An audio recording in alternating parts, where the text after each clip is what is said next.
Debat perdana Cawapres akan mempertemukan Muhaimin Iskandar, Gibran Rakabuming Raka, dan Mahfud MD petang nanti.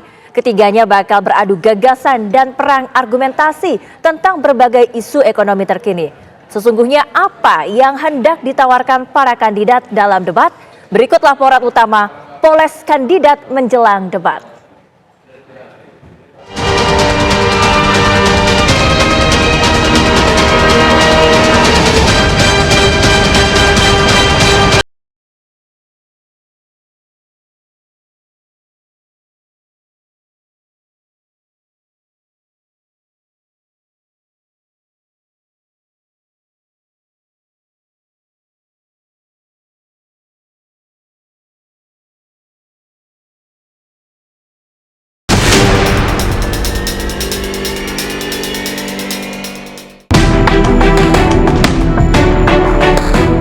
Muhaimin Iskandar, Gibran Rakabuming Raka, dan Mahfud MD bakal melakoni debat perdana sebagai calon wakil presiden pada akhir pekan ini.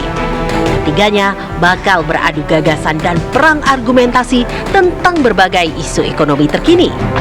Tim pemenangan masing-masing paslon mengaku telah mematangkan persiapan hingga memoles jagoannya untuk menampilkan performa terbaik mereka. Maklum saja, KPU kali ini mengangkat tema debat yang lumayan berat, mulai dari ekonomi kerakyatan dan digital, investasi, pajak, hingga pengelolaan anggaran. Paling tidak ada 3 hal yang harus dikuasai. Pertama, tentu penguasaan materi terkait dengan isu-isu ekonomi, itu harus dikuasai. Harus matang, harus dalam, gitu, harus komprehensif, dan harus mampu menjelaskannya di depan publik. Yang kedua, tentu yaitu penguasaan panggung. Bagaimanapun seorang cawapres atau seorang yang sedang debat itu harus menguasai panggung. Bagaimana misalkan gestur tubuhnya, lalu penguasaan terhadap audiens, lalu melakukan gimmick-gimmick, itu menjadi penting. Yang ketiga, tentu yang tidak kalah pentingnya adalah bagaimana kandidat cawapres bisa memprediksi pertanyaan dari moderator maupun dari lawan debat. Debat Cawapres kali ini pun diprediksi lebih menarik lantaran menjadi ajang uji literasi ekonomi dari 3 generasi. Apalagi tidak ada satupun Cawapres yang berlatar belakang pendidikan ekonomi. Gibran Rakabuming bakal beradu debat dengan Caimin dan Mahfud MD yang usianya terpaut puluhan tahun. Apalagi soal penilaian publik yang selalu meragukan kemampuan Gibran yang selama ini kerap menghindari forum debat. Masyarakat Indonesia menanti-nanti penampilan Gibran. Walaupun katakanlah ketika undangan debat di luar tidak hadir, yaitu hak dia, hak yang bersangkutan. Tapi ketika di KPU, maka ya bisa jadi Gibran akan menghadirkan debat yang bagus, yang baik.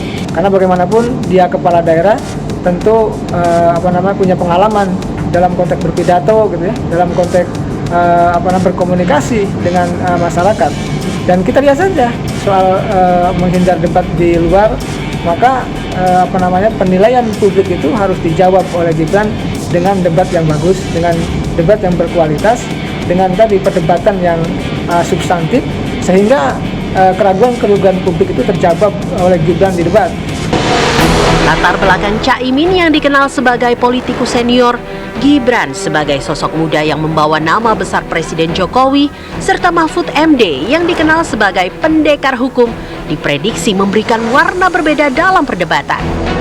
Lantas, siapa yang bakal menguasai panggung debat dengan optimal? Kalau dari sisi kualitas, saya melihat ketiganya ya, baik Caimin, Pak Mahfud MD maupun Gibran, punya kelebihan dan kekurangan masing-masing dalam membahas isu debat, khususnya terkait dengan persoalan ekonomi.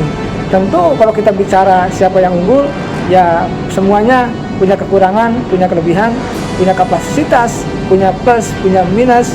Tetapi ya tentu kita tunggu saja siapa nanti yang akan unggul, akan memenangkan debat, baik secara kekuatan permasalahan atau penguasaan masalah maupun penguasaan panggung, maupun tadi prediksi terkait persoalan atau pertanyaan dari moderator maupun lawan debat.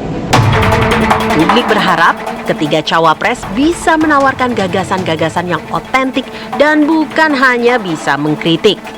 Sesungguhnya, apa yang hendak ditawarkan para kandidat dalam debat? Mengingat tantangan ekonomi 2024 yang diprediksi masih cukup berat. Tantangan yang terbesar hari ini adalah nilai ICOR atau Incremental Capital Output Ratio sudah mencapai 7,6 pada tahun 2023. Sementara di awal era Pak Jokowi angkanya masih 5.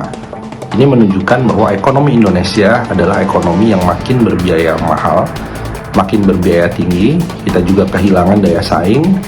Nah, ini apa solusi yang bisa ditawarkan? Itu harusnya muncul di dalam debat cawapres. Selain itu, juga bagaimana dari segi fiskal, pajak ini rasio pajaknya bisa di atas 12%. Apa yang perlu didorong dari reformasi perpajakan? Apakah ada keberanian misalnya menerapkan pajak kekayaan? Bisa menutup celah pengemplangan pajak, penggelapan pajak. Ekonomi Indonesia saat ini memang tengah dibelit banyak persoalan. Selain pertumbuhan yang rendah, apa solusi yang ditawarkan kandidat untuk mengerem utang pemerintah yang terus menembus rekor tertingginya? Utang terus menembus rekor dalam sejarah tertinggi, sangat menjadi beban bagi ekonomi. Apa yang harus dilakukan terhadap masalah utang ini? Apakah perlu adanya renegosiasi utang misalnya kepada kreditur negara maju, atau perlu mengurangi beban belanja pemerintah yang tidak efisien secara signifikan? Selain itu juga dari sisi hubungan antara APBN dengan APBD. Di era otonomi daerah masih banyak pemerintah daerah yang kesulitan mengelola APBD-nya. Masih terlalu besar bergantung pada transfer daerah. Sampai dengan permasalahan soal transisi ekonomi digital, menciptakan lapangan kerja yang berkualitas, UMKM bisa lebih banyak dilibatkan dalam rantai pasok digital, tidak terlalu banyak mengakomodir impor, itu pun juga hal yang perlu diadres. Debat diharapkan tidak hanya sekedar mengumbar jargon, tetapi harus diikuti dengan langkah nyata. Biarkan masyarakat menilai, cawapres yang benar-benar menguasai persoalan ekonomi bukan hanya sekedar janji-janji,